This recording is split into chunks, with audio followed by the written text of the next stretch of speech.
Kesho vile mumesikia, kesho tunaanzisha rasmi reli ya kutoka hapa kuungana na Naivasha na kutoka hapa kwenda Malaba.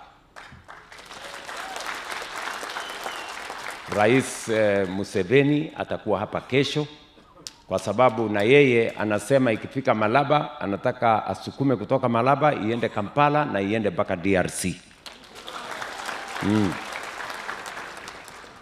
Because we want to establish the SGR not just as a transport corridor. We also want it to be a logistics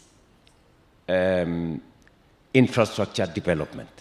Hapa Kisumu, we are going to build a very big logistics hub ya biashara.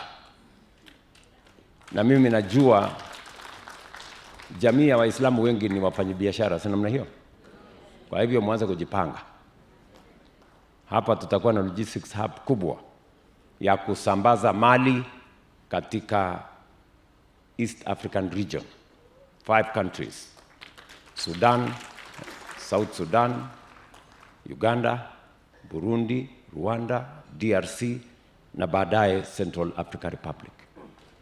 So tutashirikiana na nyinyi, and that piece of infrastructure is very important to us.